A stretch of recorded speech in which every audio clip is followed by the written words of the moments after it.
네, 매주 월요일 아침이면 알아두면 피가 되고 뼈가 되고 살이 되는, 나아가서 돈이 되는 경제 뉴스 슬기로운 경제생활 시간입니다. 이인철 참 좋은 경제연구소장님 나오셨습니다. 어서 오세요. 네, 안녕하세요. 오늘 또 월요일이랑 딱 스타일을 단정하게 하고 주말에 또 신경 쓰셨군요. 네네. 네, 자, 화물연대 파업이 지금 심상치가 않습니다. 벌써 7일째이지 않습니까? 이게 물류도 차질일 것 같기도 한데 신차 출고 지연되고 물동량 지금 발이 묶이고 있는데 문제는 대통령의 이 해결 의지가 전혀 없어 보여요. 노사 문제는 알아서 해라. 정부가 나서는 건 좋지 않다. 이렇게 말씀하고 계시거든요. 그렇습니다. 이거 어떻게 보십니까? 우선 이제 일주일째를 맞으면서 정말로 이제 소비자들한테까지 영향을 미치고 있습니다. 네. 전체 화물 노동자가 한 42만여 명 정도 되는데, 네. 이번 이제 총파업에 참여하신 분들 한 6% 남짓, 한 2만 5천여 명 정도로 추산이 됩니다. 근데 뭐 실제 이제 7일째를 맞고 있기 때문에, 파업에 현장에 나가서 파업하시는 노동자는 한 30-40% 내외인 것 같아요. 네. 이유는 두 가지입니다. 치솟는 기름값 때문에 지금 올 연말로 끝나는 안전운임제 확대 적용해달라. 네. 그리고 최근에 이제 유가 많이 올랐기 때문에 운송료 인상해달라라는 건데요. 이게 사실은 푸틴이 쏘아올린 공, 이제 고지서가 돼서 우리한테 네. 날아오고 있는데 그렇죠. 굉장히 복잡한 고차 방정식이 돼서 풀기 어려운 난해한 점으로 가고 있습니다. 아니 그러니까 이 우크라이나하고 러시아가 전쟁하면서 전 세계가 지금 매우 힘든데 그 중에 하나가 원래는 경유값, 뭐 휘발유값 이런 건데 이게 연결해서 우리나라 지금 화물연대 파업까지 연결되니까는 사실은 해결이 어떻게 될지 잘 모르겠더라고요. 맞습니다. 이 안전운임제라는 게 최저 임금제와 같은 성격이 짙어요. 그렇죠. 화물 운전하신 분들은 자기 차를 갖고 있지만 개인 사업자거든요. 그러니까 이제 일감을 주시는 화주나 운수 사업자가 어떤 조건을 일방적으로 운임을 결정하면 기존에는 네. 규정하면 사실 모든 비용을 이제 화물 기사분들이 떠안는 구조였어요. 이러다 보니까 조금 빨리 달려서 네. 일을 많이 해야지 과속, 그 다음에 조금 많이 좀 쌓아서 과적, 네. 거기다가 야 조금 더 일 더 하지 시간 과로. 바로. 이게 문제가 돼서 좀 적정 임금을 좀 보장하자라는 취지로 이제 2020년에 도입이 됐는데, 근데 첫 도입할 때부터 3년 일몰제로 그렇죠. 이제 도입이 됐기 네. 때문에 올해 말 종료가 되고요. 이렇게 안전운임제보다도 낮게 운임을 책정한 화주나 화물 운수업체에 대해서 과태료 한 500만 원 정도가 부과가 되기 때문에 지금 올해 연말 어쨌든 이 제도를 해봤잖아요. 네네. 해봤으면은 정부 차원에서는 지난해 말 정도로 야, 이 제도 지금 해보니까 괜찮더라. 제도 괜찮은지 안 괜찮은지 분석 네네. 보고서가 나와야 돼요. 그렇죠. 근데 지금 이게 없는 거예요. 이에 따른 실익이 얼마인지 부작용이 뭔지 개선 방향은 어떻게 이루어져야 되는지 한 분석이 선행돼야 되는데 네. 이런 절차 없이 지금 일몰이 오게 되니까 사실 지난해 11월에도 똑같은 이유로 화물연대가 사흘 파업했어요. 네. 그 당시에도 막 시멘트 막 출고량이 10% 내외로 막 줄고 그랬거든요. 네네. 근데 그 부작용을 그대로 지금 똑같이 반복되고 있는 겁니다.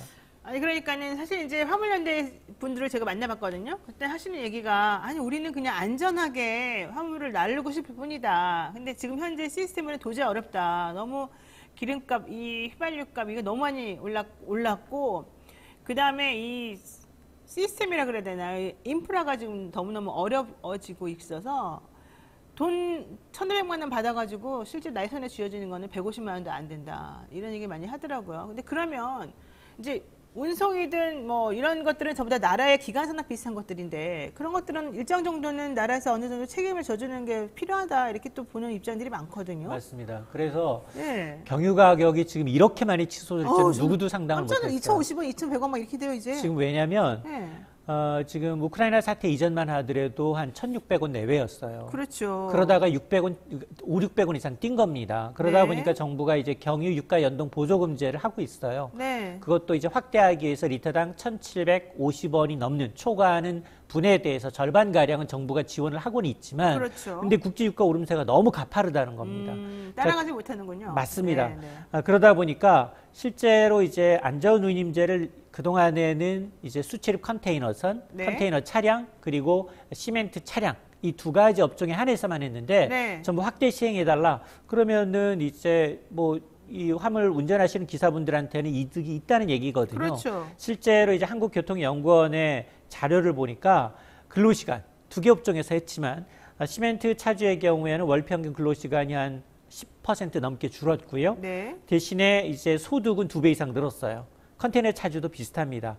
자, 그러다 보니까 네. 이제 경영계에서 그러면 왜 반대하고 있느냐. 네. 이러다 보니까 물류 부담이 커져서 수출 경쟁력이 크게 악화될 수 있다라는 자기네는 얘기인데. 경비가 많이 든다 이거죠. 그렇습니다. 네. 왜냐하면 이 2017년과 대비하게 되면 물론 4년간입니다만 전체 컨테이너 운송 물량의 50km 이내 단거리가 절반을 차지하는데 네. 이에 대한 이 운임비가 2017년과 비교해 봤더니 2021년 한 40%가량 증가했더라. 그러면 이 물류 비용 부담을 기업은 어떻게 하느냐? 네. 결국 제품 가격에 반영한다는 겁니다. 그러겠네요. 이렇게 되면 소비자들 물가 부담은 고스란히 떠안는 구조고 특히 문제는 뭐냐? 안전운임제라는 게 대기업보다는 중소기업의 부담을 더 키우더라. 그렇죠. 왜냐하면 대기업의 경우는 자체 물류 창고도 갖고 있고요. 항구도 항만도 운영할 수 있어요. 네. 그런데 이 도로 비중, 물류 도로 비중을 보니까 대기업은 한 65% 도로로 운송비를 하지만 중소기업은 90%가 넘습니다.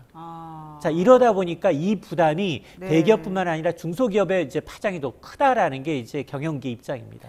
그러니까 일단 이제 안전운임제라고 하는 거를 해보면서 한번 좀 괜찮은지 우리 시스템이 이걸 수용할 수 있는 상황인지 좀 보겠다는 게 원래 정부의 취지였는데 맞습니다. 이제 해보다 보니까 사실 좋아요. 근데 우리는 좋은데 국민들 좋은데 이제 이런 회사 입장에서 업주 입장에서 보자면은 이익을 많이 못 남기기 때문에 사실은 좀 부담이 가나 보죠. 그러면 일머제라고 하는 거는 어쨌든 한시적으로 해놓는 것이었기 때문에 이 타임만 지나면 그냥 넘어가리라 하고 기다리고 있던 사람들이 얘네들이 또 파업하면서 이거를 더 연장해달라고 하는구나. 이거는 막아야지. 라는 마음이 사실 있을 수가 있을 것 같고. 맞습니다. 그럼 여기에 대해서 국가에서 해보니까 이러면 당연히 나라에서 조금 더 뭐 도와준다든가. 왜냐면 회사의 입장을 또 무조건 우리가 인정 안 할 수는 없는 거니까. 그럼 좀 절충을 찾거나 뭔가 좀 조치를 취해주면 좋은데 지금 아직까지는 그렇게는 안 하고 단지 파업에 동참하는 사람들만 잡아가는 방식으로 지금 이 문제를 해결하려고 하고 있어요. 맞습니다. 저는 그게 제일 문제인 것 같아요. 맞습니다. 이게 왜냐하면 주무부서가 국토교통부예요. 네. 그럼 원희룡 장관도 이 사실은 안전운임제에 대해서는 이건 국민적 합의가 필요하다. 물가에 영향을 미치는 사안이고 그러면서 이거는 법을 만들어야 되는 거기 때문에 국회로 공을 넘기고 있어요. 그러니까 핑퐁이에요, 핑퐁. 그렇습니다. 윤석열 대통령도 네. 기사합니다. 이거 노사가 자율적으로 풀어야 할 사안이다. 네. 정부가 여론에 따라서 노사 문제에 깊이 개입을 하게 되면 노사가 원만하게 풀어나갈 수 있는 역량이 축적되지 않는다. 아이고. 이 얘기는 어느 한쪽으로 개입하지 않겠다는 건데 네, 문제는 네.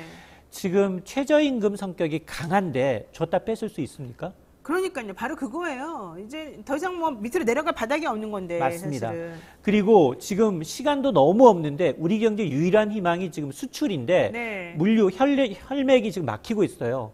수출 창고 부산항에 쌓이고 있다는 겁니다. 그러니까요. 과적 창고에 쌓여서 수출입이 안 되고 우리 농축수산물 거기서 썩어나가고 있어요. 어머나 어떻게 국내에 풀어야 되는데 과일 그러니까. 풀어야 되는데. 네네네. 자 이러다 보니까 시행해 보니까 결론적으로 보면 화물 운전기사들의 안전이 답보됐다는 거잖아요. 근로시간 줄고 급여 늘어났기 때문에 물론 여기서 이제 비용 문제가 생깁니다. 누가 이걸 비용을 떠안을 것인가? 네네. 이 부분의 중재가 누가 필요하냐? 바로 정부가 중재로 나서야 그러니까 된다는 그런데 거예요. 정부가 손 놓고 있으면서 난 모른다. 맞습니다. 난 안 끼어들겠다. 정부도 이 말이 안 중재하지 되는 않고 거죠. 국회는 원구성조차 안 되고 있는 상황이고요. 그러니까요. 자 이러다 보니까 지금 그 4번이나 한 10시간씩 주말 사이에도 노사 교섭을 했어요. 하면 뭐예요? 그 하면 했는데 지금 실익이 거의 없습니다. 그렇죠. 그러면 일단 어떻게 해야 되느냐? 안전운임제는 지속하겠다.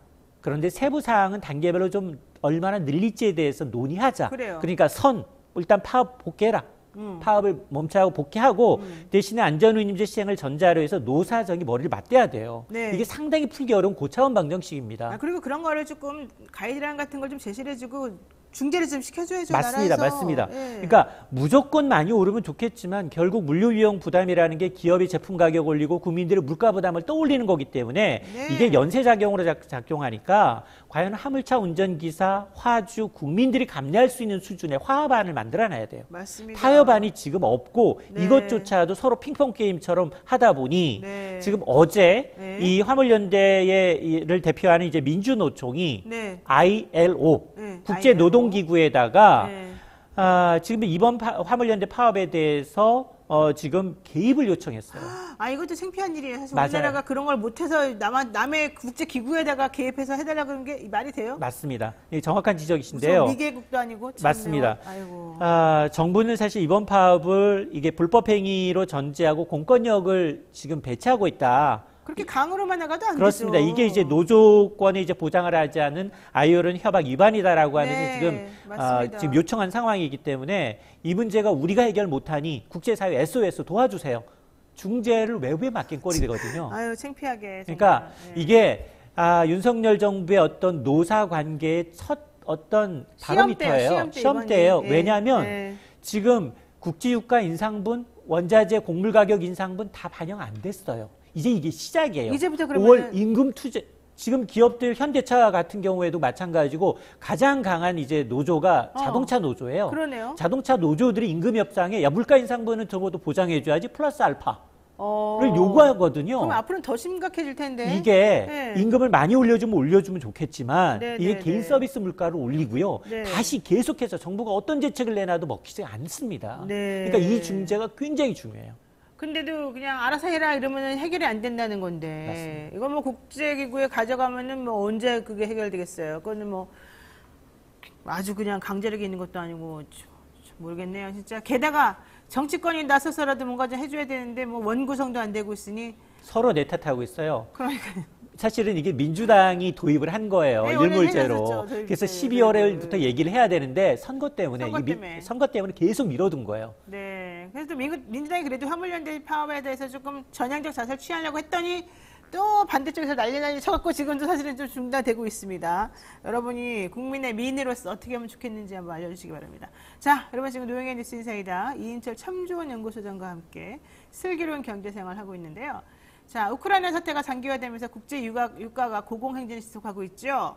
배럴당 120달러 넘었는데 유류세 인하 효과는 없어요. 지금 뭐 나라에서는요 세금 내려줬다는데 내려주기는 우리가 보기엔 내리기는커녕 계속 올라가고만 있어가지고 이게 해결이 안 됩니다. 차 다 놔두고 걸어 다녀야 될 것 같아요. 자, 우선 이 얘기 먼저 여쭙겠습니다. 국제유가가 지금 배럴당 120달러 선을 넘었는데 이게 오페크하고 비산유국 합의체 오페크 플러스가 중상 결정했는데 왜 이러는 거예요? 왜? 제가 어제 기름 넣기 위해서 주변 검색을 해봤어요. 네, 사실 상암동은 경기도 인근이어서 저렴한 데 뜨면 리터당 2,000원 이하가 있었거든요. 없어요, 이제. 자취를 감췄어요. 그리고 최고는 얼마인지 아세요? 얼마요? 고급 휘발유 가격은 3,000원대. 3,000원이요? 네. 그러니까 근데 미국이 지금 갤런당 5달러 돌파했는데요.